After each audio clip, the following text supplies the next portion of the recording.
Two strangers, two beautiful lies. One brutal winter that would change everything. She stepped off that train in a silk-trimmed traveling dress, expecting a gentleman's estate. He stood on that platform with mud still caked on his boots, expecting a woman who could butcher a hog. For one long, terrible moment, they just stared at each other. And in that silence, every lie they had each told came crashing down like a rotten roof beam. This is the story of Silas Boone and Evelyn Harrow, two people bound together by deception, dropped into one of the harshest corners of the American frontier and forced to choose between running and becoming something neither ever imagined. Stay with me until the very end, because this one earns it. And if you're new here, hit that subscribe button and join our family so you never miss a story like this one.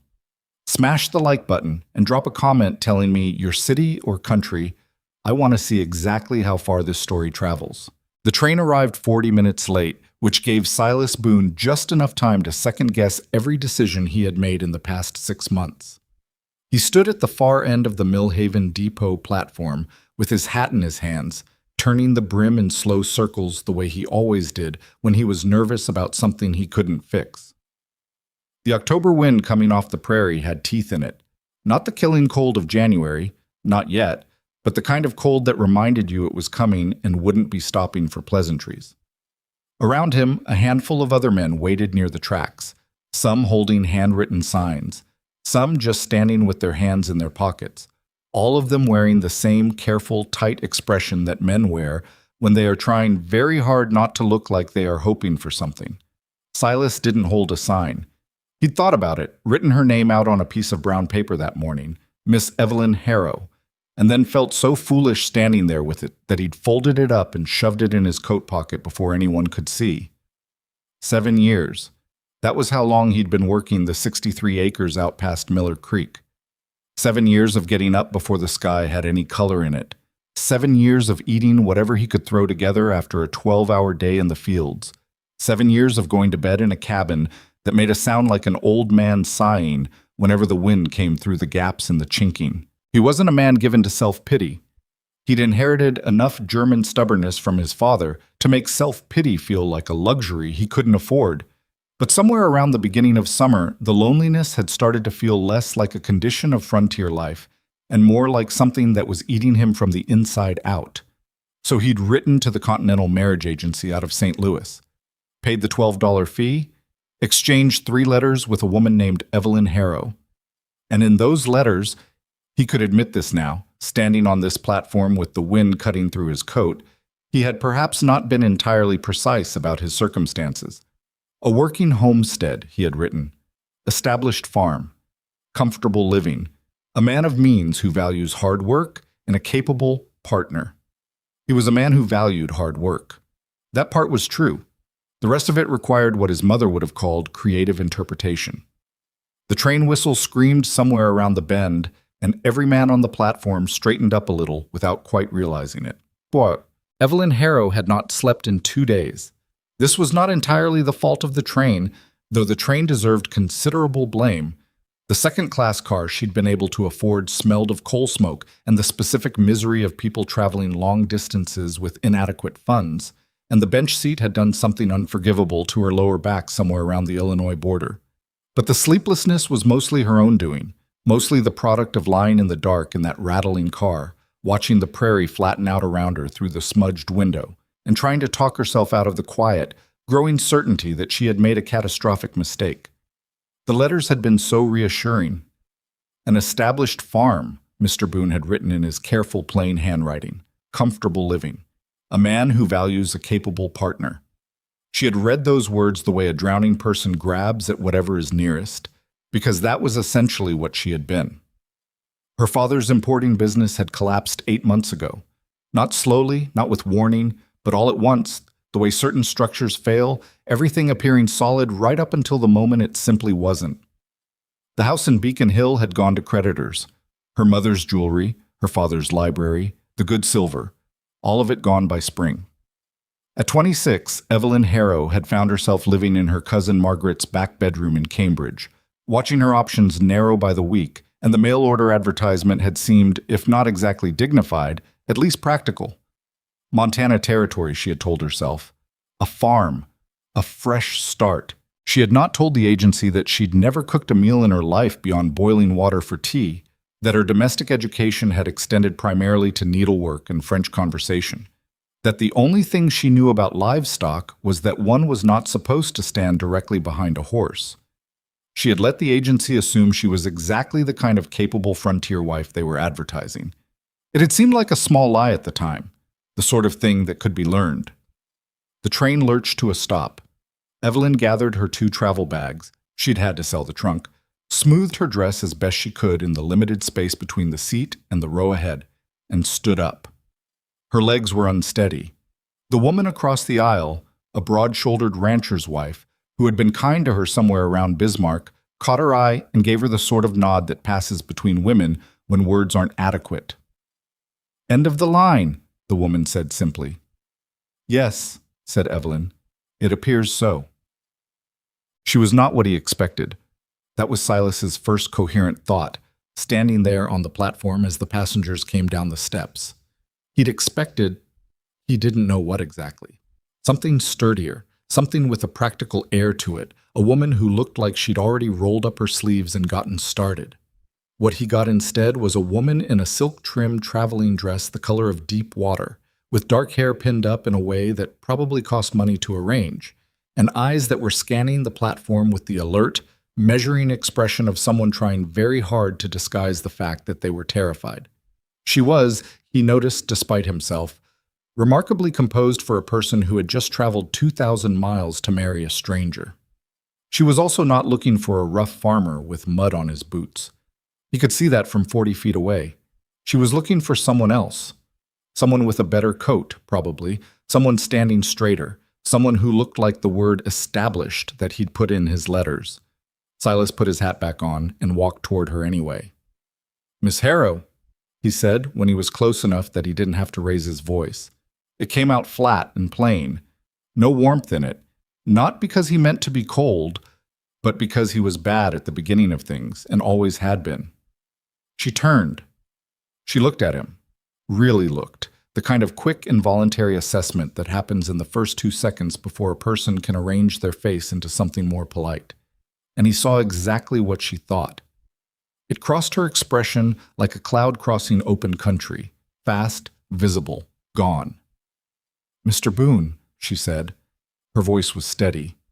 He'd give her that. There was a silence that lasted about 3 seconds too long.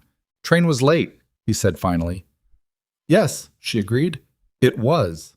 He reached for her bags without asking, which was the right instinct, except that he reached for both at the same time with one hand and misjudged the weight of the larger one and nearly dropped it, which was not the impression he'd been hoping to make. He recovered. Barely. "Wagon's out front," he said. "It's about 2 hours out to the property." The property. He'd almost said the farm. He'd stopped himself because farm sounded too honest and property sounded like something that might have a house on it worth describing. "Of course," said Evelyn Harrow, and fell into step beside him and said nothing else. The 2 hours in the wagon were the longest of Silas Boone's adult life.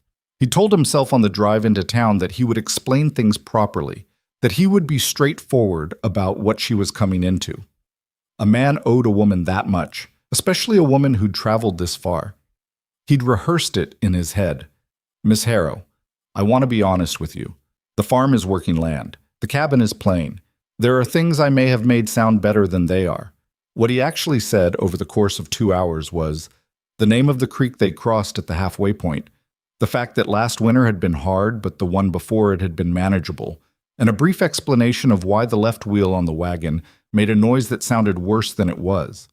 Evelyn, for her part, sat with her hands folded in her lap and looked at the landscape around her. The vast, undifferentiated sweep of late autumn prairie, the grass gone pale gold under a sky so wide it seemed almost aggressive, and said very little. She asked once about the nearest town. He told her Mill Haven, 45 minutes each way. She nodded and went quiet again. He was starting to think this had been a terrible idea when they came over the low ridge that looked down on his land, and he felt her go still beside him in a way that wasn't the same as the quiet she'd been maintaining since the depot. The cabin sat in the fold of the valley below the ridge. Gray weathered boards and a roof that needed new shingles on the north side, and a chimney that listed about 4 degrees off center.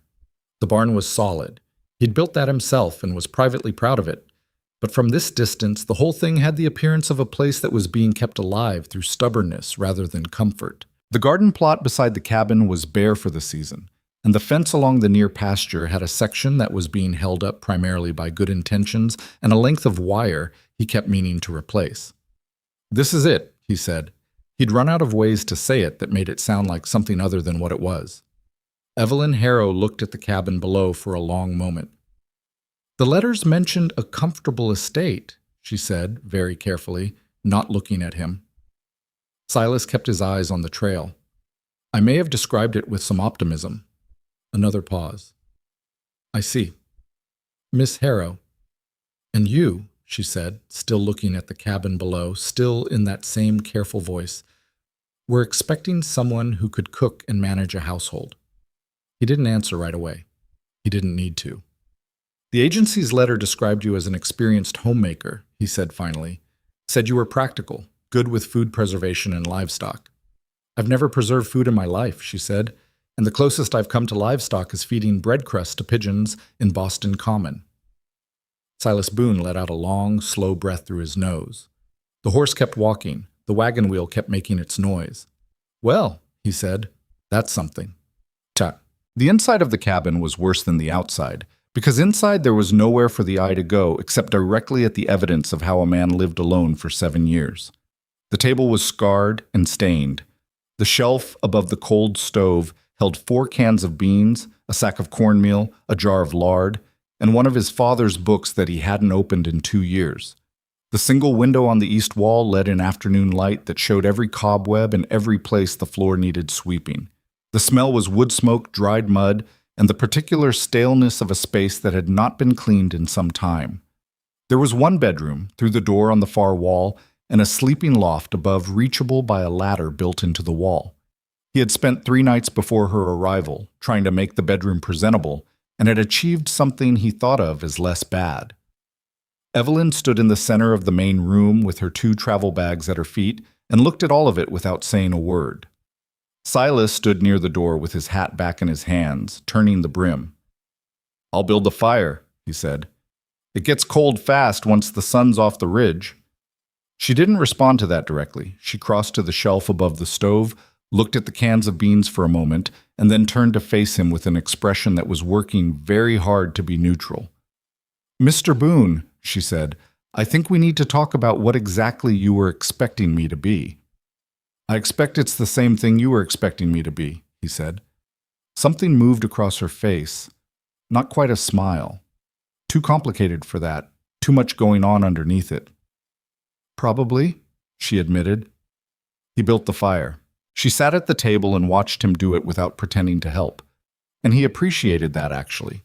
Appreciated that she wasn't going to make a performance of things she didn't know how to do. He'd known a man once who'd broken his hand trying to look like he knew how to rope a calf, and the hand had healed wrong, and the man had never had full use of 2 fingers again. There was dignity in knowing what you didn't know. "There's cornmeal," he said, not looking up from the stove. "I can make mush. It's not much, but it's hot." "That would be fine," she said. He made the mush. She ate it without complaint. Outside, the wind picked up and found every gap in the cabin walls, which were considerable, and the fire worked hard to compensate. They sat across the table from each other, 2 people who were legally committed to sharing this small gray space for the foreseeable future, eating cornmeal mush by firelight, not quite looking at one another. "I can learn," Evelyn said suddenly. He looked up. "Whatever needs doing," she said. "I don't know how to do any of it, but I can learn, if you're willing to teach me." He studied her face in the firelight, the tiredness in it, the 2 days of travel she hadn't slept through, and underneath all of that, something that looked less like hope and more like something harder. Resolution, maybe. The kind of thing that doesn't ask permission. "It's not easy," he said. "This life, it's not what you're used to." "No," she agreed. "But I'm not sure that matters anymore." He was quiet for a long moment, looking at the fire. "It'll be a cold winter," he said at last. "Then we'd better start before morning," she said. Outside, the wind came hard across the prairie, rattling the cabin walls and bending the dry grass flat, and inside the fire held against it, small and steady and determined, the way certain things do when they have no other choice. The first morning started before the sky did. Evelyn heard Silas get up at what felt like the middle of the night. The cabin was still entirely dark, and the cold had come down hard while she slept, the kind of cold that makes the air feel sharp in the back of your throat. She lay still for a moment, listening to the sounds of him moving in the main room, the scrape of iron on iron as he opened the stove, the hollow knock of wood being stacked, the long pause while he coaxed the fire back from whatever small warmth had survived the night. Then boots, then the door, and then silence except for the wind. She could have stayed in the bed. There was a reasonable argument for it. She was exhausted in a way that had settled into her bones somewhere around the second day of rail travel, and the mattress, while narrow and not particularly forgiving, was at least warm where her body had been against it. She could have stayed and let the day begin without her, and nobody would have said anything directly. But she had told him she could learn, and she'd meant it, and she wasn't the kind of woman who said things she didn't mean just to get through a difficult evening. She put her feet on the floor and found her boots. Silas was at the barn when she came out. A lantern hung on the post near the main stall, the yellow light throwing long shadows across the straw. He had his back to her and was working on something with one of the cows, talking to it in a low, even voice, the words not quite loud enough to make out, the tone of someone who has spent enough time alone that an animal's company counts as conversation.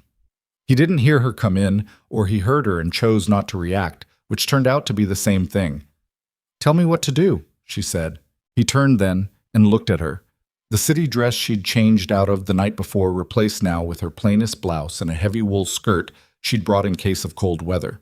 Her hair was down and only roughly pinned. She hadn't slept enough, and she knew it showed. "You don't have to be out here," he said. "I know that. Tell me what to do."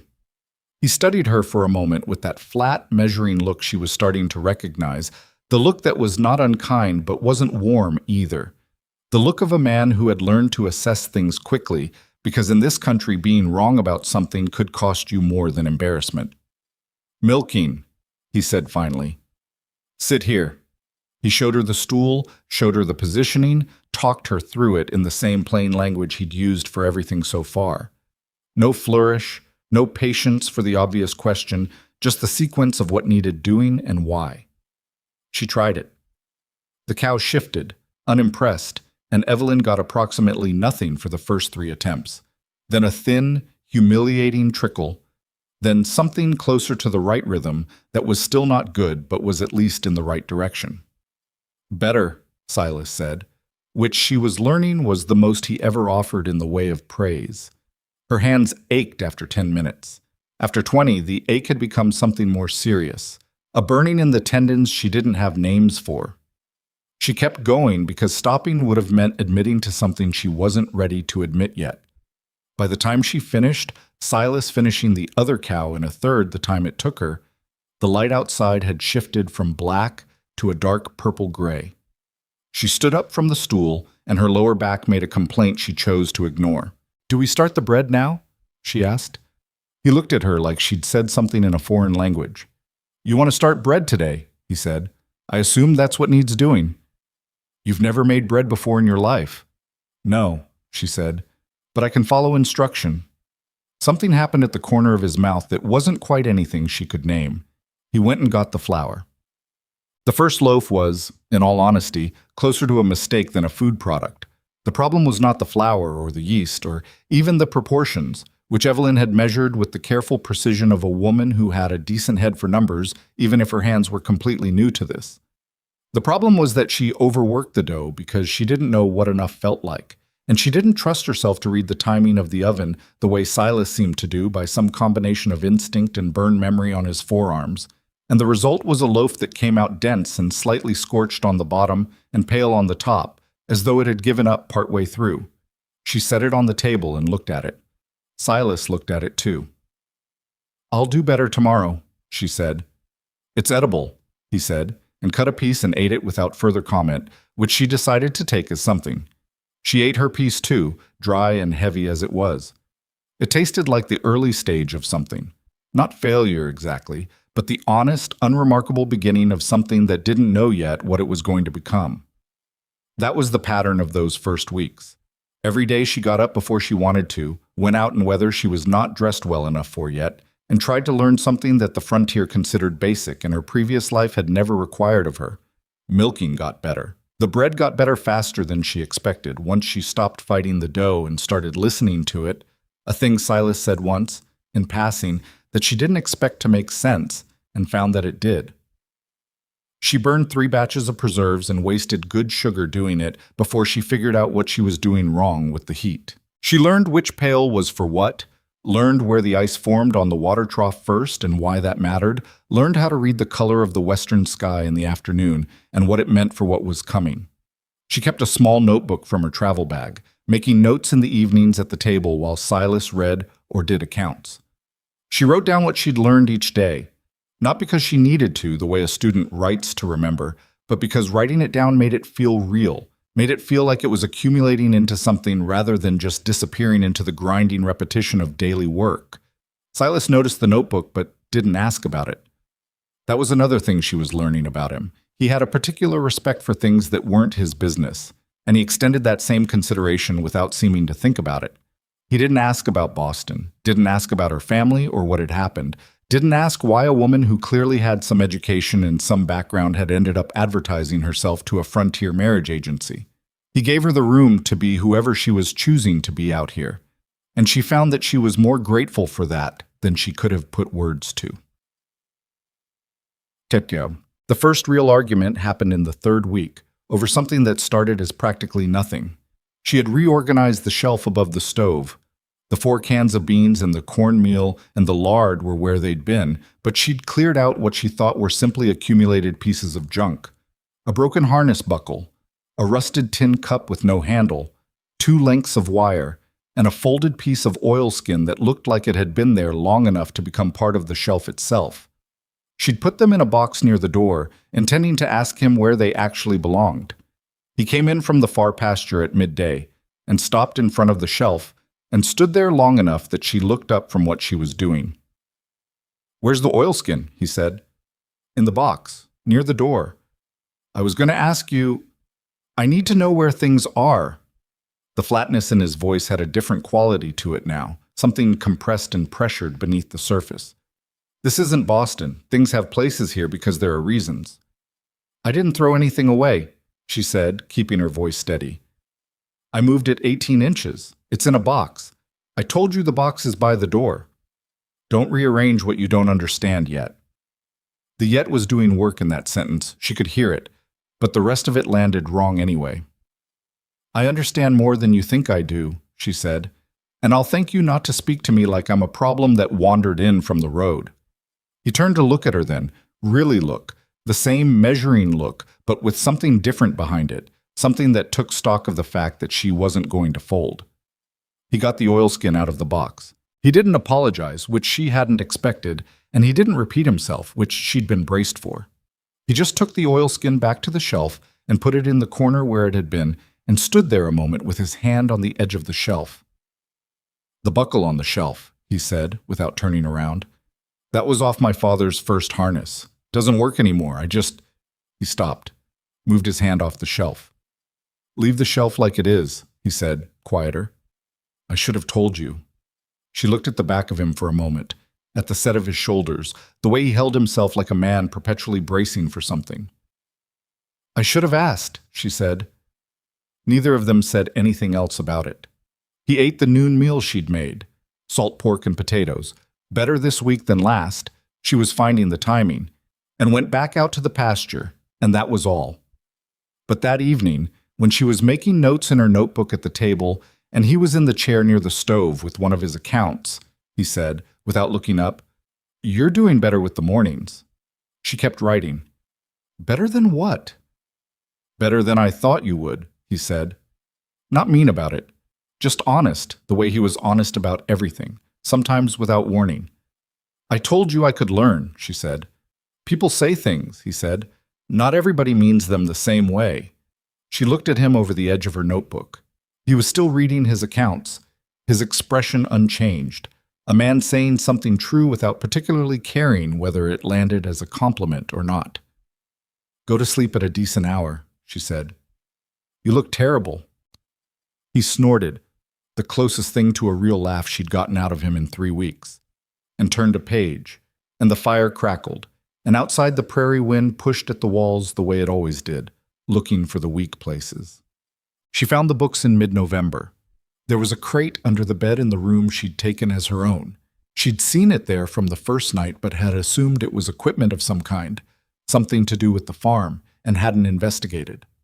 One afternoon, when she was trying to clean the floor properly, she moved it out to sweep under it, and the corner of the crate caught the light in a way that showed her what was inside. Books. Maybe 30 of them, packed tight.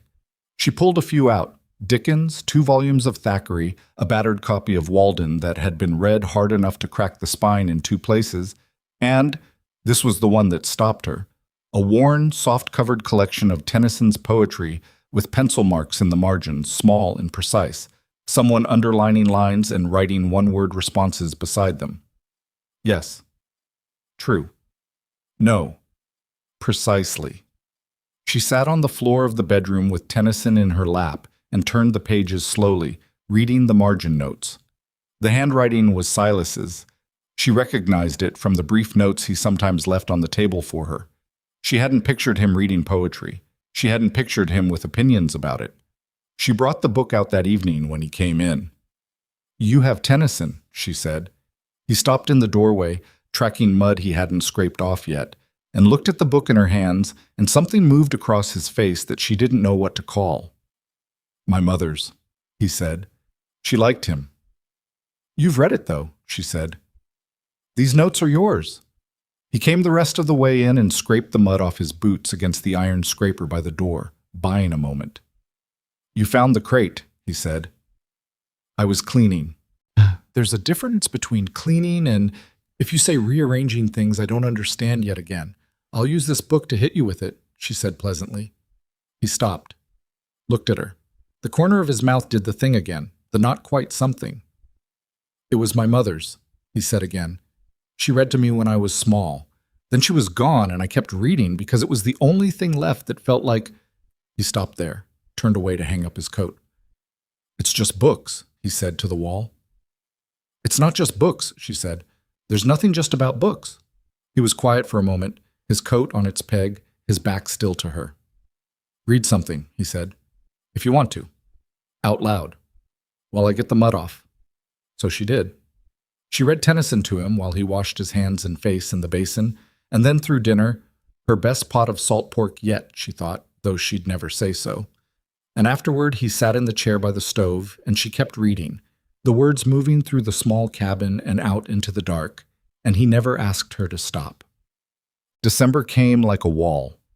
The temperature dropped 30 degrees in 2 days, and then kept dropping, and the snow started on the 4th of the month and didn't fully stop until sometime in the 2nd week. Silas worked through it with the steady, unsurprised endurance of a man who had done this before and expected no sympathy from the season. Evelyn worked through it because stopping had stopped being something she considered. She had a system now. She understood the stove's moods, the way it ran hot on the south side when the wind came from the north, the way it needed to be fed every 3 hours through the night in deep cold or everything froze.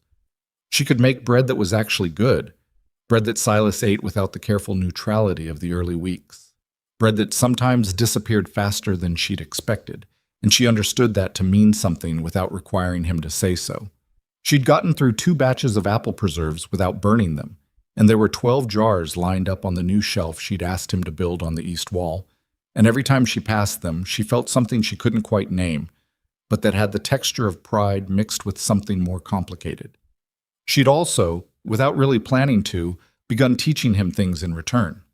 It had started one evening in November when she'd been working through some letters she needed to write, and he'd been struggling with a legal document from the county land office, reading it with the slow, methodical frustration of a man who understood what words meant individually, but kept losing the shape of what they were doing together in formal language.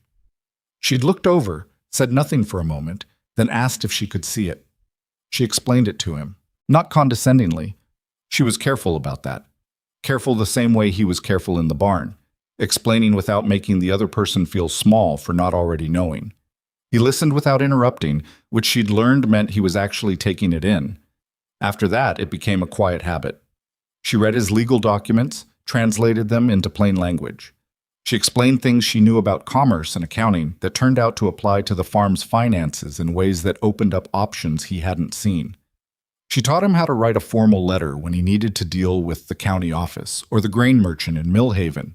He was a quick study, faster than she'd expected. He had the kind of mind that was genuinely good at things when given the right tools, and nobody had ever given him the right tools. And she found she liked watching him discover that about himself. In exchange, he taught her to read the winter sky, to know when a storm was serious and when it was going to blow through fast.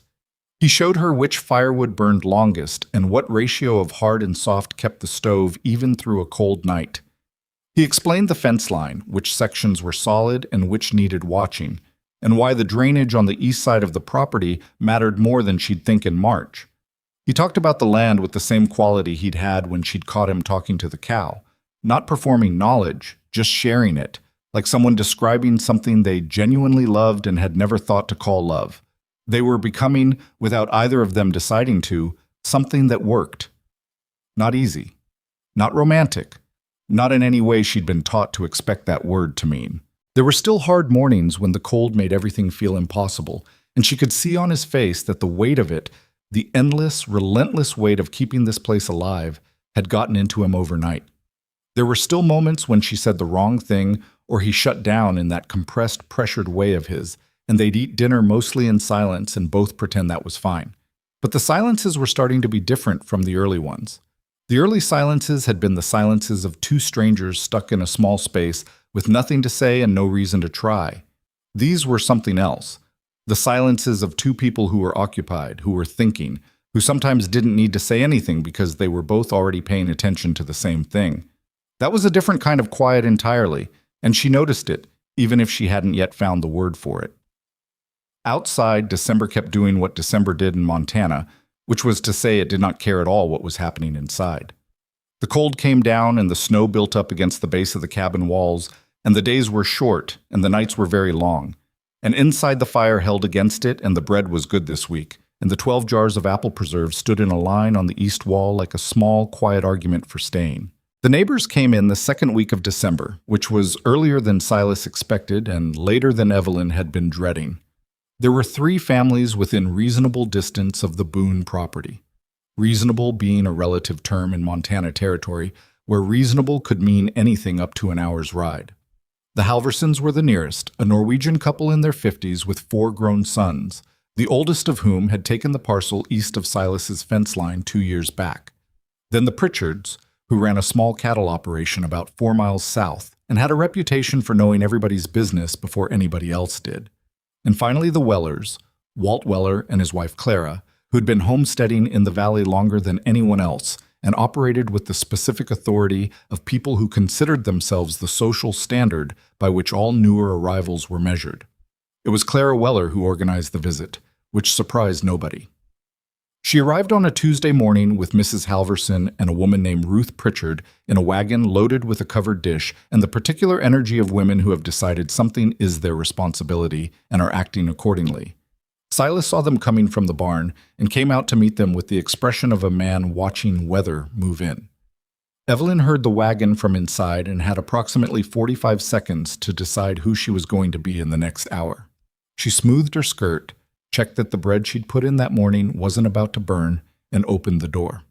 Clara Weller was a broad-shouldered woman somewhere in her mid-50s with iron-gray hair and eyes the color of creek water, clear and cold and good at finding the bottom of things. She looked at Evelyn the way experienced women look at newcomers, not unkindly but without anything to spare for the sake of politeness.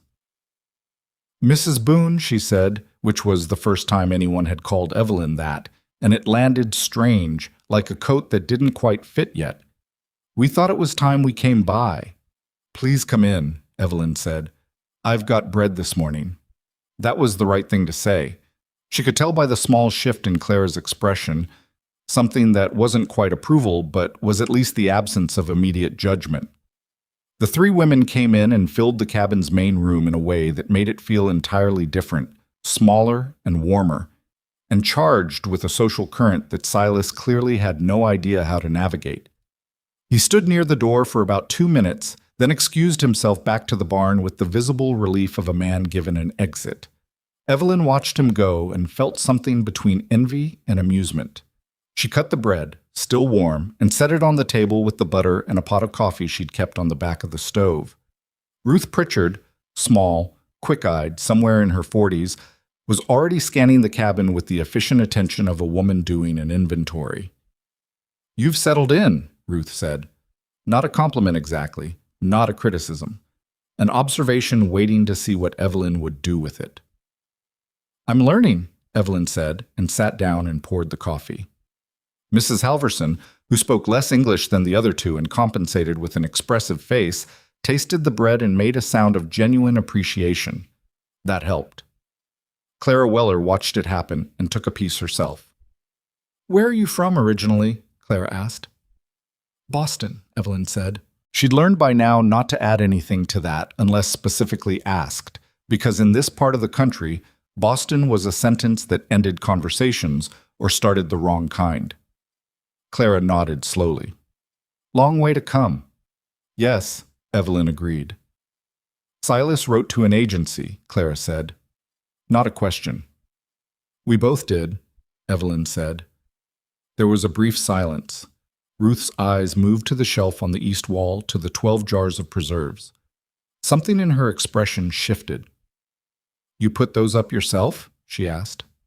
"Third attempt," Evelyn said. "The first two were disasters. I'm still not happy with the seal on the third jar from the left. I need to check it again tonight." Ruth looked at the jars for another moment. Then she looked at Evelyn differently, the way people look at you when you say something honest that they weren't expecting. "My first year," Ruth said, "I burned every batch I tried until February. Walt ate around it and never said a word." She paused. "He's not the saying type." "Silas isn't either," Evelyn said. Clara Weller made a sound that might have been a laugh, contained and brief. "No," she said, "he's not." She wrapped both hands around her coffee cup. "He's a decent man, though. Always has been. Keeps to himself more than he should, but decent." "He is," Evelyn said, and meant it simply, without performance. The visit lasted an hour and a half. When the women left, Clara paused at the door and looked back at the cabin. At the stove, the shelf, the table where the bread had been, the general evidence of a life being constructed out of whatever materials were available. "Come to the Halverson place for the solstice gathering," she said. "Middle of the month. Everyone comes." "Thank you," Evelyn said. "We will." After the wagon was out of sight, she leaned against the doorframe for a moment and let out a long, slow breath. Silas came around from the side of the barn, saw her standing there, and stopped. "They gone?" he asked. "They're gone." "How bad was it?" She considered. "Clara Weller invited us to the solstice gathering." He blinked. "She doesn't invite people she hasn't decided are worth it." "I gathered that," Evelyn said. He nodded once, slowly, and went back to what he'd been doing in the barn, and she went back inside to check the seal on the third jar from the left.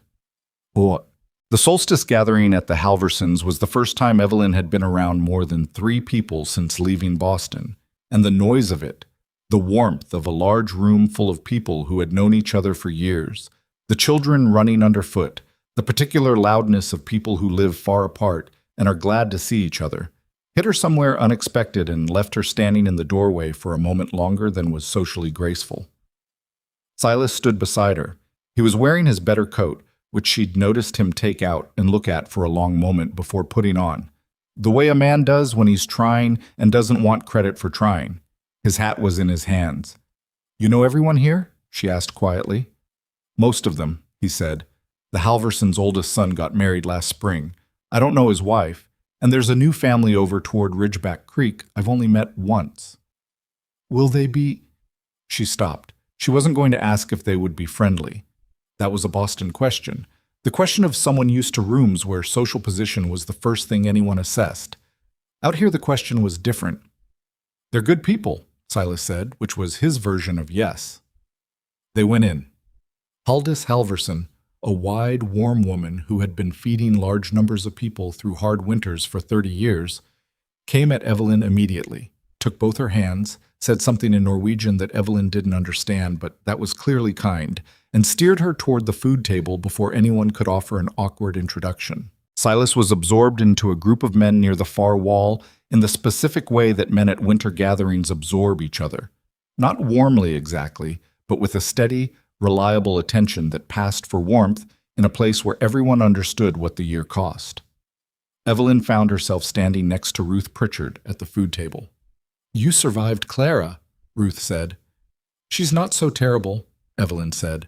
"No," Ruth agreed. "She's not. She just likes to know what she's dealing with before she decides what to think." She handed Evelyn a plate. "She told my sister-in-law you had good sense." Evelyn looked at her. "She told you that?" "She told my sister-in-law, which is the same as telling everyone." Ruth smiled, small and genuine. "It's a compliment.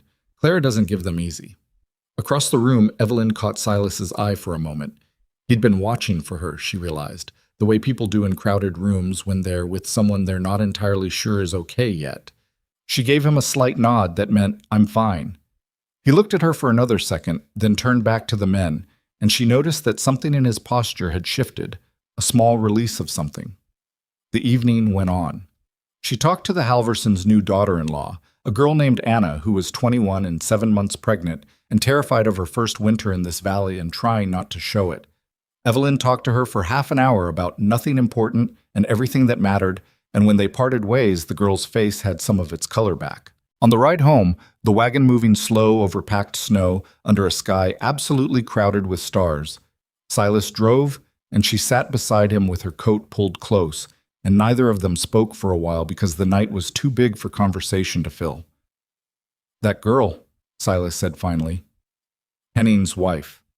Anna." "She's frightened," Evelyn said. "First winter's hard." He was quiet a moment. "You weren't as frightened as her, first night here." "I was," Evelyn said. "I was just better at hiding it." He thought about that. "Maybe," he said. "Or maybe you're just made different from what you look like." She turned that over in her mind the rest of the way home, not sure if it was the best compliment she'd ever received or simply the most accurate thing anyone had said about her in years. The real cold came in the last week of December without ceremony or warning, which was how Silas had said it would come. He told her in mid-November, "When it comes in serious, you won't see it coming. You'll go to sleep one night in cold you know how to manage and wake up in something different." She'd listened and filed it away and not fully understood until the morning she woke up, and the water in the basin on the washstand had a skin of ice on it inside the cabin, with the stove burning, and she lay there for a moment, taking stock of what that meant. She got up and built the fire hotter. Silas was already in the barn. He came in an hour later with frost in his eyebrows and a look on his face she'd learned to read by now. Not panic, nothing dramatic, but a focused, compressed attention that meant he was doing the math of something serious. "How cold?" she asked. "Colder than last year," he said. "Could get worse before it turns." "What do we need to do?" He told her. She listened and did it. They worked side by side through the morning, extra insulation packed against the north wall, every water container topped off before it could freeze solid, the root cellar checked and properly weighted shut, the livestock brought in and bedded down with more straw than usual. It was hard, physical work and temperatures that made the air hurt to breathe, and by midday her face was numb from the cheekbones down, and her hands inside her wool gloves were clumsy and uncertain. She didn't say any of this. She kept working. At noon, he made her come inside. She was going to argue until she noticed her own hands when she tried to unbutton her coat and understood that her fingers weren't doing exactly what she was telling them to do, which was a different kind of cold than she'd experienced before. "Warm up," he said, in a voice that meant it wasn't a suggestion. 15 minutes. She stood at the stove with her palms near the iron surface. Not touching, Silas had explained that in the first week, never put frost-cold skin on hot metal, and felt the warmth working back into her fingers like something being poured slowly into a narrow vessel. It hurt, the return of feeling. She'd expected that by now, but it still surprised her how much it hurt. "Your hands are getting better," he said, from across the room where he was pulling his second pair of gloves on. tougher than they were. She looked at her hands. The blisters from the first weeks of milking had long since become calluses. The nails she'd kept carefully shaped in Boston were cut short now, practical, with no apology about it. "I barely recognize them," she said. "Good hands," he said simply. She looked at him. He was checking the lacing on his boots, not looking at her, saying it to the room the way he said things sometimes, as though the air needed to know whether or not anyone was going to respond to it. She put her gloves back on and followed him back out. The cow went into labor on the 28th of December, in the dead center of the worst night of the winter so far. Silas woke her. She heard him at her door. 2 knocks, no more, and was already sitting up when he spoke. "Bess is starting," he said. "It's going to be hard." She was out of bed and into her layers before she was fully awake. She'd learned to sleep in more than she used to peel off only what she absolutely needed to, because the cabin cooled fast after midnight, and dressing from scratch in the dark at 30 below was an exercise in suffering she'd done twice and had decided wasn't necessary. Outside, the cold was a physical thing that went past discomfort into something more categorical. The thermometer on the barn wall, she checked it by lantern as they went in, read 34 below. She'd never seen a number like that on a thermometer before coming here. She'd never understood what it actually meant until now, until the feeling of it, the way it narrowed the world down to whatever small sphere of warmth you could keep around yourself. Bess was in the back stall, her sides heaving, the whites of her eyes showing. Silas was already at her head, talking in the low, even voice, one hand on her neck. "She's been at it a while," he said, not looking up. "Calf isn't turned right." Evelyn hung the lantern on the post and came to where he indicated, which was the side of the stall away from the cow's legs. She understood why. Bess was not calm. "What do I need to do?" she said. "Hold the light steady. Whatever happens, don't move the light." She understood. He needed his hands free, and he needed to see. What followed was the longest 40 minutes of her life, and she had been through some long 40s of minutes recently. Silas worked with focused, deliberate patience, talking to the cow the whole time in a voice that had nothing to do with the effort it was costing him. She could see it in his shoulders, in the set of his jaw, in the periodic shift of his weight when what he was trying didn't immediately work. It was cold enough in the barn that their breath came in long plumes of vapor, and still she was sweating inside her coat from the sustained effort of holding the lantern absolutely still. Her arms began to ache around the 20-minute mark. She adjusted her grip without moving the light, which was harder than it sounds when your hands have been at 34 below for long enough that they've stopped feeling reliable. She could feel the ache traveling up into her shoulders, into her neck. She held the light steady. "Almost," Silas said. He said it to the cow, or to himself, or to no one in particular. There was a long moment, a stillness, and then everything happened at once in the way that things happen when they finally break the right direction. And the calf was there, on the straw, small and wet and improbably alive. Bess turned immediately, knowing what to do in a way that needed no instruction. Silas sat back on his heels and let out a breath that had been building for 40 minutes.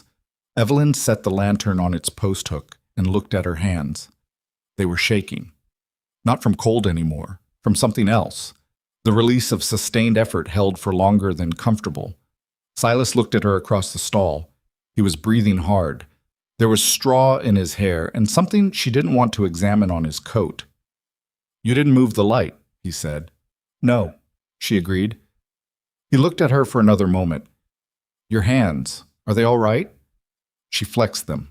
The shaking was already easing. "Fine," she said. "They're fine." He nodded slowly. He looked at the calf, at Bess working over it steadily, at the ordinary miracle of a new animal already trying to figure out its own legs. His face in the lantern light was tired in the specific way of someone who had been carrying something for a long time and had just set it down for a minute without being sure they were allowed to. "I lied to you," he said quietly. "In the letters. I made the place sound like something it wasn't." She looked at him. He was still watching the calf. "I know," she said. "I lied too." "I know," he said. The barn was quiet except for Bess and the small, effortful sounds of the calf working out how to exist. Outside, the coldest night of the year was doing what it intended to, indifferent, and total. "But you're here," Silas said. Still quiet. Still not quite looking at her, the way he said things when they cost him something to say. "You stayed. You learned everything, and you didn't leave, and tonight you held that light for 40 minutes in the cold without moving it." He stopped. "That's not what I wrote letters expecting to get. That's something else." She stood in the straw with her shaking hands at her sides and looked at him across the width of that stall, at this man who was honest about everything except the things that mattered most to him, who said the true things sideways and hoped someone was paying enough attention to catch them. "You taught me everything I know about surviving this place," she said, "and you never once made me feel small for not already knowing it." He looked at her then. Straight for once. Not sideways, not to the wall, or the fire, or the middle distance. At her. "That's not nothing," he said. "No," she agreed. "It's not nothing at all." The calf found its legs on the third try, all knees and uncertainty and stubborn forward motion, and Bess made the sound that cows make when something they care about is doing what it should, and outside the temperature held at 34 below, and inside the barn the lantern burned steady, and the straw was warm, and two people stood a careful few feet apart in the dark, having just said the truest things they'd said to each other since a train platform in October. They didn't speak about it directly the next morning. That was not avoidance, exactly. It was more the way certain things need a night to settle before they can be handled in daylight without losing something essential about them. Silas was up before the sky again, out to check on the calf and Bess, back in before Evelyn had finished dressing, and when she came out he had the coffee on and was sitting at the table with his accounts open in front of him, not reading them, just sitting. She poured 2 cups and set one in front of him without being asked. He looked at it, then at her. "Calf's good," he said. "Standing on its own." Bess settled down. "Good," she said, and sat across from him with her own cup. They drank their coffee in the particular quiet that had become theirs. Not the silence of two people with nothing to say, but the silence of two people who have recently said something important and are living in the space it left behind. Outside, the temperature had dropped another 2 degrees overnight, which Silas registered by checking the thermometer nailed to the exterior wall through the frost on the window glass. 36, he said. "Is that the coldest it gets?" she asked. "Not always," he said. "Once, 8 years back, it went to 42 below and stayed there for 4 days. Lost 12 head of cattle on the Halverson place." She looked at him over her cup. "What did you lose?" He was quiet a moment. 2 fingers of feeling in my left hand that I've never gotten entirely back," he said. "And the will to complain about anything less than that." She didn't say anything, but she looked at his left hand on the table. The way the last 2 fingers lay slightly differently from the others, a thing she'd noticed but hadn't asked about. The way she hadn't asked about many things, waiting for them to be offered in their own time. He noticed her looking. He turned his hand palm up on the table and looked at it himself for a moment, the way people look at old damage they've mostly made peace with. "It works," he said. "Mostly." "I know," she said. "I've watched you work in the cold. You compensate without thinking about it." He looked at her. Something moved in his face, a slight, complicated thing that wasn't quite surprise but was adjacent to it. "You watch," he said. "I learn by watching," she said. "I always have. It's how I know which side of the stove runs hot and how long your accounts actually take you versus how long you say they take, and the fact that you can hear when Bess is off before there's any visible sign of it." He was quiet for a moment. "I didn't know you were paying that much attention." "You weren't paying attention to me paying attention," she said. Which was the point. The corner of his mouth moved. He looked back at his accounts, but he wasn't reading them, and she knew it, and he probably knew she knew it, and neither of them said anything about that either. January came in off the back of the cold snap with slightly more mercy than December had shown, which in Montana meant the temperature climbed back above 0 on most days, and there was enough sun in the afternoons to make the snow on the south-facing roof drip in thin, silver lines. Silas took it as an opportunity to work on the things the deep cold had prevented. The north wall of the barn needed recaulking. 2 fence posts on the east line had heaved in the freeze and needed resetting, and the roof on the small outbuilding he used for equipment storage had developed a sag that would become a collapse if it wasn't addressed before the spring melt. He worked with the steady, incremental purpose of a man who had a list in his head that was always longer than the daylight available. Evelyn learned to read his days by what he was working on. The fence posts meant he was managing immediate problems. The barn wall meant he was thinking ahead. The storage shed roof meant he was in the particular mood where the distance between what the place was and what he wanted it to be sat closer to the surface than usual. She said something about it one afternoon when he came in with plaster dust in his hair and the look of a man who had been arguing with a building and lost. "The shed," she said. He dropped into the chair. The shed. What would it take to fix it properly? He ran a hand through his hair, which redistributed the plaster dust without removing it. Properly? New rafters on the north side. Half a day of work if I had help. Full day alone. So have help, she said. He looked at her. You know anything about rafters? I know how to hand things to someone and hold things steady and follow instruction, she said, which seems to be a skill set I've been developing. He was quiet for a moment, the way he was quiet when he was taking something seriously rather than just hearing it. It's hard work, he said. Climbing. I've split firewood every morning for 2 months, she said. My arms are fine. He didn't argue further, which she'd learned was his version of agreeing. They did the shed roof on a clear Saturday in mid-January, which turned out to be exactly as hard as advertised and not 1 degree harder, and by the end of the afternoon the north side had new rafters, and Evelyn had learned that heights didn't particularly bother her, which was new information she filed away for future use. Silas worked with the quiet efficiency she'd come to expect from him, directing without belaboring, taking the measure of what she could do and adjusting what he asked of her accordingly, in that way of his that was actually a form of respect even when it didn't feel like one. Coming down from the roof at the end of the day, she missed the 3rd rung of the ladder, her hands tired, the cold making the wood slippery, and came down faster than intended, landing hard, catching herself with one palm on the frozen ground. She sat there for a moment taking inventory. Silas was beside her before she'd fully registered that she'd fallen. Not hovering. He wasn't a hovering kind of man, but there, crouched down to her level, looking at her hand which had scraped along the ground and was bleeding slightly from the heel of the palm. How bad? He asked. Direct, no panic in it. It's nothing, she said and meant it. Scraped. I'm embarrassed, not hurt. He looked at the hand anyway.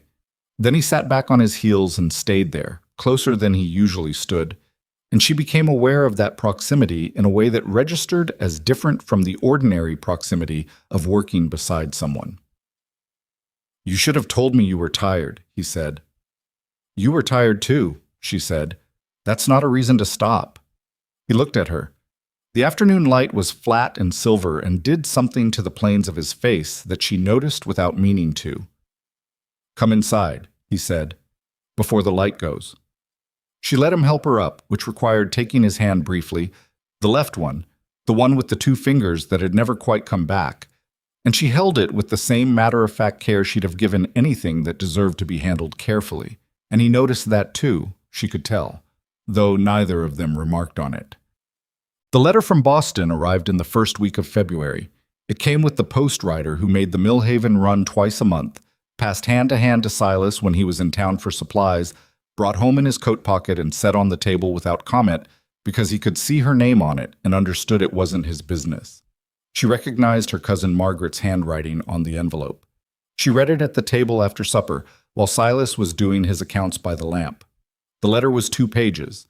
Margaret's precise and slightly anxious script filling both sides. Her father, it said, had found modest employment with a shipping firm. Nothing like before. Nothing that would restore what had been lost, but enough to manage. Her mother's health had been poor through the fall, but was improving. The house in Cambridge was small, but adequate. And then, toward the bottom of the 2nd page, the question Evelyn had been expecting since October. Are you all right? Are you truly all right out there? You can come home if you need to. We would make room. She folded the letter. Silas looked up from his accounts. He did it carefully, in the way he did things when he was trying not to intrude. Family? He said. My cousin, she said. She wants to know if I'm all right. A pause. Are you?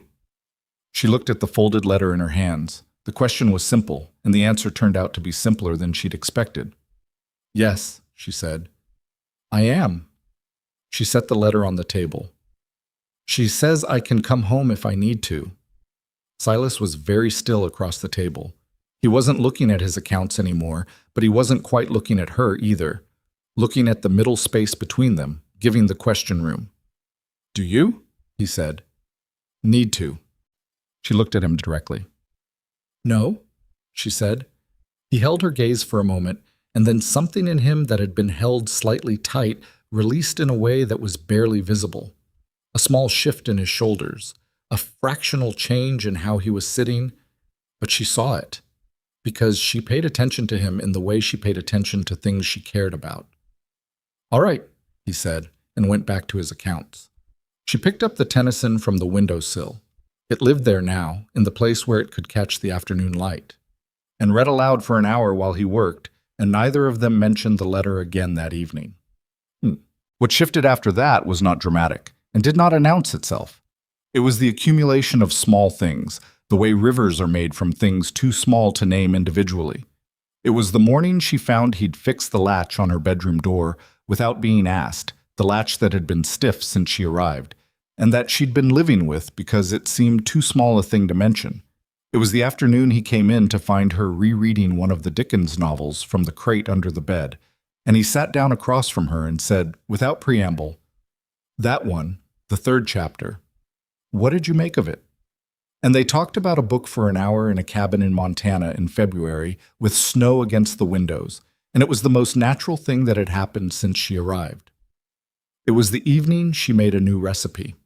She'd been experimenting with what the root cellar had, trying to stretch the winter stores creatively. And something went wrong with the seasoning in a way she didn't catch until he'd already taken the first bite, and she watched his face go carefully neutral in the way it went when he was working not to react. And she laughed before she could stop herself. A real laugh, the kind that comes up from somewhere below the chest, and he looked at her with startled eyes. And then he laughed too, which was the first time she'd heard it fully, not the contained snort from that first month, but actual laughter, rough and a little rusty from disuse, like a door that hadn't been opened in a long time swinging wide. They ate the bad food and talked about everything else, and the evening went on longer than their evenings usually did. It was the Sunday morning in late February when she woke to find that he'd gotten up and built the fire and made coffee and then, unaccountably, also made breakfast. Not elaborate, just eggs from the 3 hens that had come through the winter and some salt pork, but made and on the table. And when she came out wrapped in her shawl with her hair still loose, he was sitting there with his own coffee and he looked at her and said, "Sit down. You've been doing the mornings. Take one." She sat down, she ate the eggs, which were fine, and drank her coffee. And outside, the February sun came through the east window at an angle that had been getting slowly longer every morning since the solstice, and the light was different from the winter light, beginning to carry in it the suggestion of something other than survival. The Halversons' daughter-in-law, Anna, had her baby in the 3rd week of February. Clara Weller was the one who came to get Evelyn, arriving at the property mid-morning on a gray Tuesday, with the urgency of someone who doesn't like asking for help but has run out of other options. "Anna's having trouble," Clara said from the wagon. "Haldis is with her, but she's frightened and she's asking for you." Evelyn was already putting on her coat. Silas came out of the barn at the sound of the wagon. Clara told him the same thing, one version shorter. "Go," he said to Evelyn. "I'll manage here." She went. What happened at the Halverson place over the following 6 hours was not something Evelyn had any practical training for, but she had the one thing Anna actually needed in that room besides Haldis's experienced hands, which was a calm voice and a steady presence, and the willingness to hold a frightened young woman's hand and not flinch, and not look away, and not pretend that things were easier than they were. The baby came in the late afternoon. A boy, small and furious and loudly displeased with his new surroundings, which Haldis said was the best possible sign. Anna, spent and tearful and relieved, held Evelyn's hand for a moment longer than necessary after it was over. "Thank you," she said. "I don't know why I asked for you. We've only talked once." Sometimes once is enough to know, Evelyn said, which was something she'd learned in the past 4 months to be true. She rode home in Clara Weller's wagon in the early dark, the stars just coming out over the valley, the temperature dropping steadily toward another cold night. Clara drove without speaking for a while. This was unusual enough that Evelyn waited. "You're not what I expected," Clara said finally. "When Silas got a wife from a Boston agency, I thought—" She stopped. "Well, I thought the obvious thing. That I wouldn't last," Evelyn said. "That you wouldn't last," Clara confirmed without apology. "Most people come out here thinking the frontier is one thing and find out fast it's another. They don't usually adjust." "I didn't have anywhere else to be," Evelyn said. "And then I didn't want to be anywhere else. Those aren't the same thing, but they both got me to the same place." Clara was quiet for a moment. "Silas is a better man than he knows how to show," she said. "I know," Evelyn said. "He's been alone a long time," Clara said. "Too long. It does things to a person, makes them—" She considered. "Closed up, like a house where nobody's opened the windows in years. Good bones, but—" "But," Evelyn agreed. "You've opened some windows," Clara said. Not warmly exactly. Clara Weller didn't really do warm, but with the directness of a woman saying something she meant. Evelyn looked at the dark valley around them, the Boone property just coming into view around the bend, lamplight in the window, smoke from the chimney, a small, imperfect, entirely real life waiting in the dark. "He's opened some too," she said. Silas was at the door when the wagon pulled up. He looked at her, the full, direct look he'd started giving her since the barn, since the night with the calf and the 34 below, and the things said carefully in lamplight. And the question in it was plain without being asked. "She's fine," Evelyn said. "Healthy boy." He let out a breath. "Good." He looked at Clara. "Thank you for fetching her." "She fetched herself," Clara said, with a slight emphasis that meant more than it appeared to, and turned the wagon around and drove back into the dark. Evelyn came inside, into the warmth, and found that he'd kept supper on the back of the stove. Nothing complicated, beans and cornbread, but warm, kept warm deliberately, a small and specific act of waiting that she understood without requiring explanation. She sat at the table and ate, and he sat across from her, and she told him about Anna and the baby and the afternoon, and he listened the way he listened when something actually mattered to him, without interrupting, without looking away. The lamp burned between them. The fire in the stove worked against the cold outside, and the cold outside pressed back the way it always did, the way the world always does, indifferent to whatever is happening on the other side of the wall. The difference was what was on the other side of the wall. She looked at him across the table, at the lamplit planes of his face, the work-rough hands around his coffee cup, the man who had taught her everything she knew about surviving this place and had received in return something he hadn't known he was missing. And she understood that whatever this was, this thing that had grown in the hardest ground either of them had ever stood in, it had weight and substance and roots that went down far enough to hold. She didn't say it, not yet. There was time, and some things were better for the time they were given. But she looked at him, and he looked at her, and in the space between them something was understood that hadn't needed words for a while now, the way certain things between certain people stop needing words and simply become the weather of being near each other. Outside, February went on doing what it did. Inside, the fire held, and the cornbread was good, and the lamp burned steady between two people who had started as strangers and a lie, and had become, without quite planning to, something neither of them had a name for yet, but that both of them had decided, in their own ways and on their own timelines, was worth staying for. Spring came to the valley the way it always did in Montana. Not all at once, not with any particular announcement, but in small, almost argumentative increments, as though the season itself wasn't entirely sure it was allowed. The first sign was the drip from the south-facing eave of the barn. Evelyn noticed it on a morning in early March when she was crossing the yard with the milk pail, a thin, irregular sound against the frozen ground that she almost walked past before it registered. She stopped and stood there for a moment listening to it, that small, insistent drip, and felt something loosen in her chest that she hadn't realized had been tight since November. She mentioned it at breakfast. "I heard it," Silas said. He was looking at his coffee, but something in his face had eased overnight in the way it eased when the season started to turn. Still 3 weeks of hard cold left, probably, but the angle's changing. The angle, she said. Sun, he said. It's higher than it was. You can't always see it, but you can feel it starting to mean something again. She thought about that for the rest of the morning while she worked. He was right.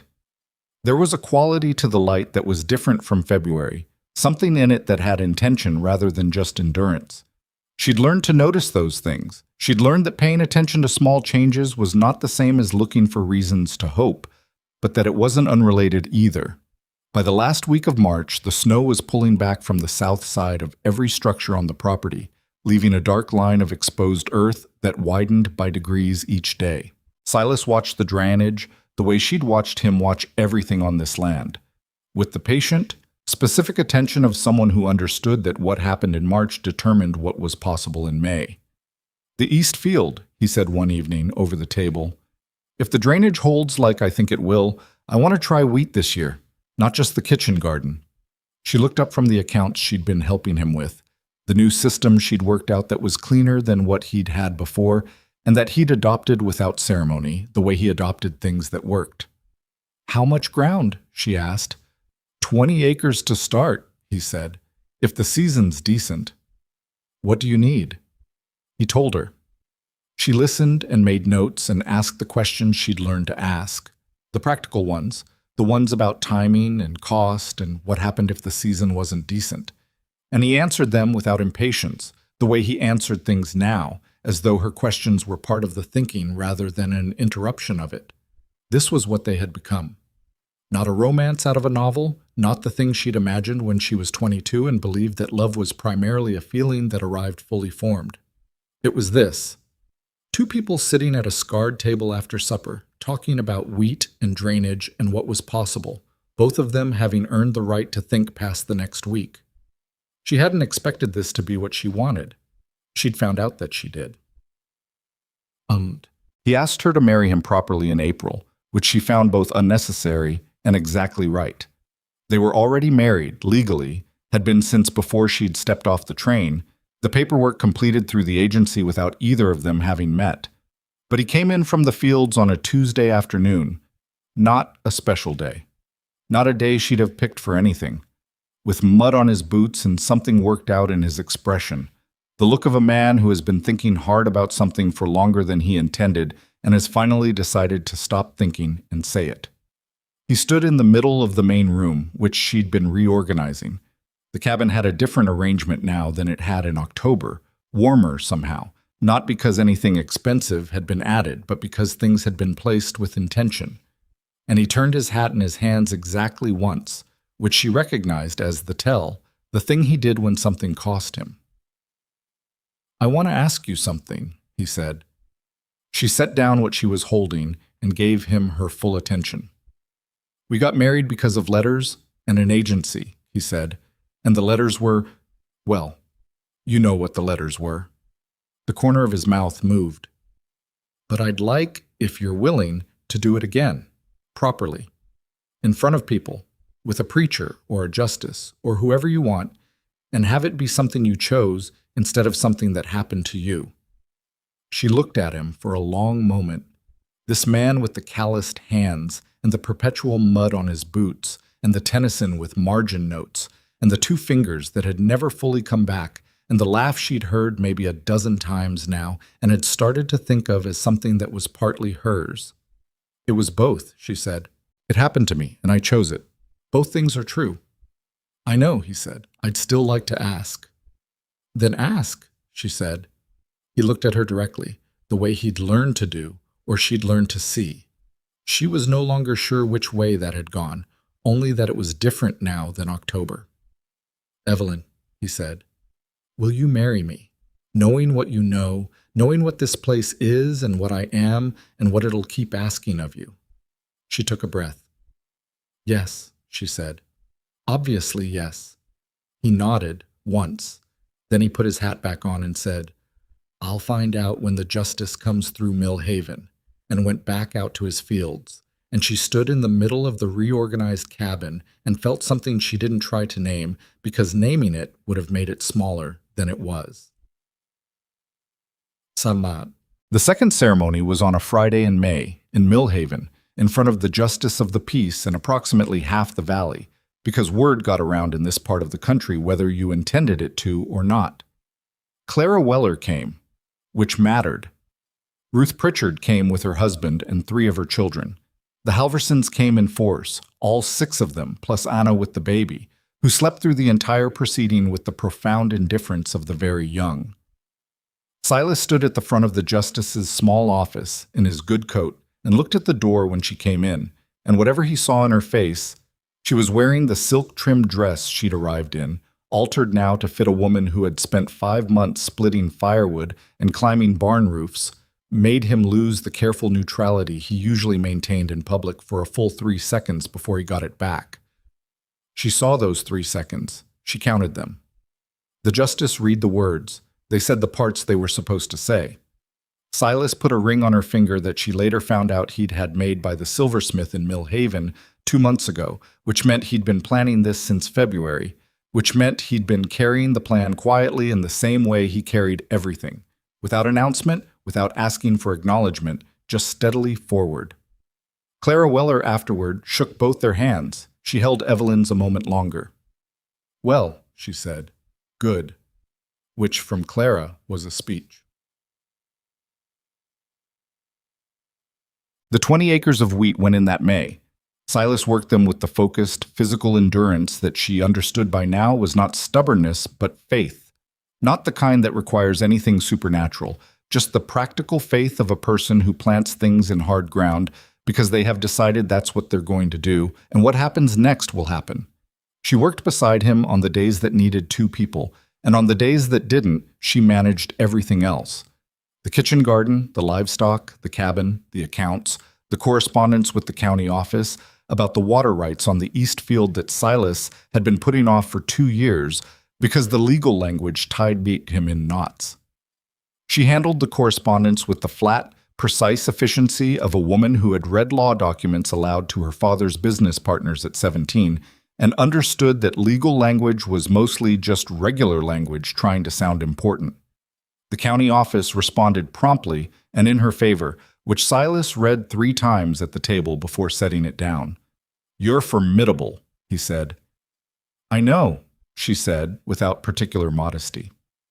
He looked at her with that look that still sometimes surfaced, the one from the early weeks, the measuring look, except that now it had something in it that the early version never had, something warm underneath it, something that had been allowed to develop because both of them had stopped being careful about it.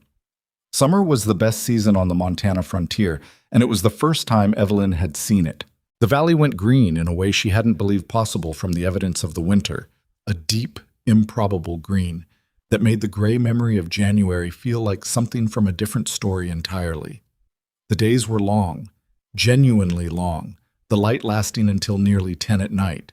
And there was something about the length of the days that gave a sense of spaciousness she hadn't felt since arriving, a sense that there was room. She wrote to Margaret in June. A proper letter, long, the kind she hadn't managed through the winter when everything she might have written felt too complicated to put in an envelope and send 2,000 miles.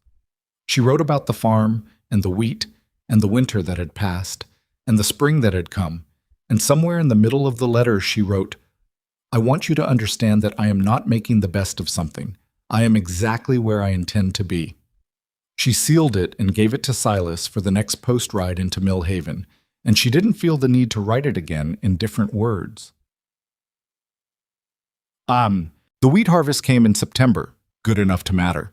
Not a spectacular yield, nothing that would have impressed anyone in a good farming county, but 20 acres of Montana wheat harvested in the first year of planting by a man who had never grown wheat before was its own kind of argument. Silas stood at the edge of the cut field in the late afternoon and looked at it with an expression she'd learned to recognize as his version of satisfaction, which was a quiet, private thing that didn't require an audience. She stood beside him. "Next year," he said, "if the east drainage holds, I want to try 40. "Then we'll try 40, she said. He looked at her sideways. "It's a lot of work." "Silas," she said, "have you met me?" He did the thing with his mouth, the corner thing, except that it resolved fully now more often than it used to. Became an actual smile, or something close enough that the difference didn't matter. "I have," he said. "I have met you." The field lay cut and golden in the evening light, and behind them the cabin sat solid on its land with the smoke starting to rise from the chimney where she'd banked the stove an hour ago, and the barn where the calf from December, they'd named her Winter, which Silas had pretended to find sentimental while clearly approving, had grown into a young animal that followed Evelyn around the yard with an attachment that Silas found privately hilarious. And all of it together was the picture of a life that had not been planned but had been built, piece by piece, from whatever was available by two people who had started with almost nothing except the willingness to be honest eventually. There is something worth saying here about how this story actually worked, because it is easy to tell it as a romance and miss what it actually was. What happened between Silas Boone and Evelyn Harrow was not that they were perfect for each other in some predetermined way. They weren't.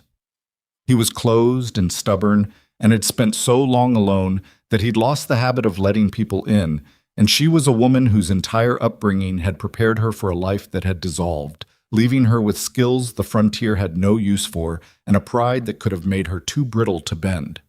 Any reasonable assessment of the two of them in October would have given them poor odds. What happened instead was that both of them decided, separately, without consulting each other, on their own timelines and for their own reasons, to be better than what they'd arrived as, not to perform being better, to actually do the work of it. And that decision, made daily, in the ordinary, unremarkable actions of two people learning to live together in a hard place, turned out to be more durable than attraction, more durable than compatibility, more durable than the letters that had brought them together under false pretenses. The lies they'd told each other in those letters had brought them to the same place. But it was the truth they'd built after, slowly, imperfectly, through arguments about harness buckles and 40-minute nights in frozen barns, and bad loaves of bread, and Tennyson read aloud in a lamplit cabin, that kept them there. That's the thing about courage, real courage, the ordinary everyday kind that doesn't look like much from the outside. It's mostly just deciding to stay in the room, to not leave when it's hard, to not perform being fine when you aren't, to ask for what you need and offer what you have and let the rest of it be what it is. Evelyn could have gotten back on a train in November and no one would have blamed her. Silas could have retreated further into himself and called it self-sufficiency. Both of them chose something more difficult and more honest, and what grew from that choice was not what either of them had expected, and was better than what either of them had planned. The years after that were not a string of triumphs. This needs to be said, because the truth of a life is in the ordinary texture of it, not in the highlights. There were bad harvests.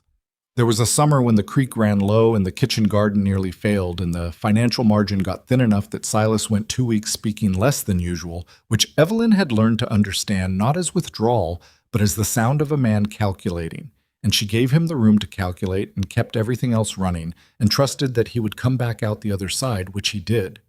There was a winter when she was sick for 3 weeks with something that went into her chest and wouldn't come out, and Silas did everything, the barn, the stove, the cooking, which was not as good as hers, and he knew it.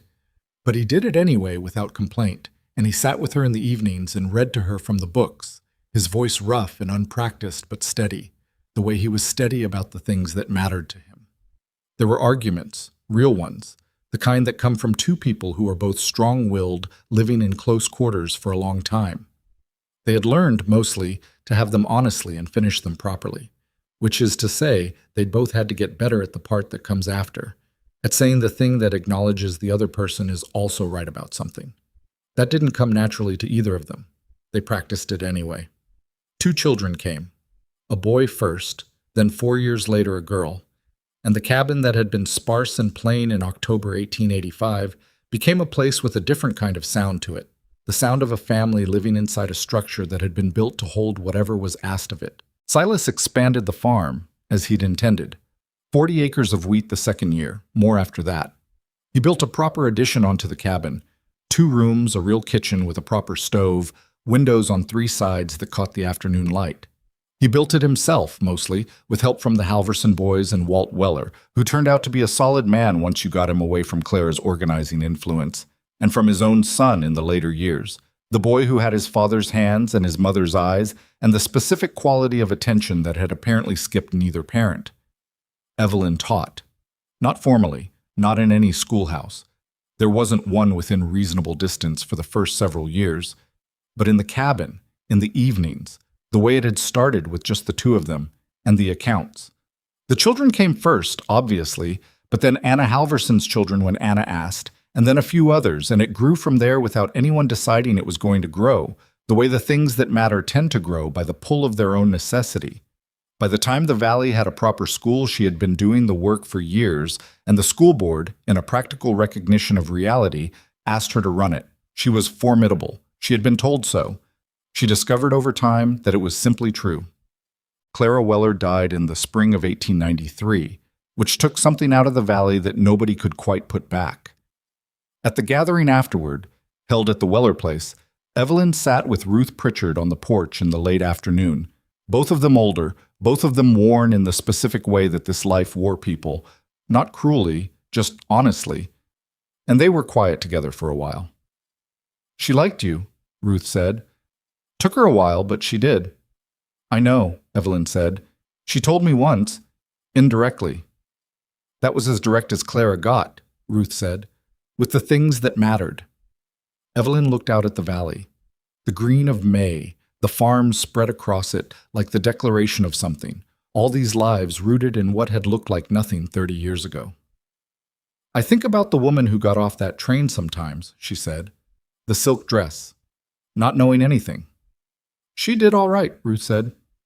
"She had a lot to learn," Evelyn said. "We all did," Ruth said. "We just didn't all admit it." Silas came to find her an hour later, moving through the gathered people with the same economy of motion he'd always had, finding her on the porch, reading her face in the quick, specific way that was entirely his. "Ready?" he said. She looked at the valley one more time, the farm in the middle distance, visible from here, the buildings he'd built with his hands, the fields she'd helped plan and plant and harvest. "Yes," she said, and stood, and they walked back to the wagon together in the May evening, two people who had been through enough together that they moved with the comfortable efficiency of long practice, not touching but close, the space between them familiar and inhabited. On the ride home, she leaned against his shoulder, because the evening had taken something from her, and she was tired, and he drove one-handed to leave the other arm free for her to lean against, and neither of them said anything for a long while because they didn't need to, and the road went on through the green valley under an enormous sky, and home was ahead of them, real and specific and fully earned. That is what they built. Not a legend, not a perfect thing, a real life, in a real place, put together from hard work, and the willingness to be honest and the decision made over and over to stay in the room. To stay in the room when it was cold, and when the harvest was bad, and when the words came out wrong, and when the distance between two people felt wider than the Montana sky. To keep choosing, past the first moment and the second and the 20th year. The person who had shown up at a train station with mud on his boots, with a silk dress and 2 travel bags, each of them carrying a beautiful lie, and finding, in the end, that what they built from the truth was so much more worth keeping.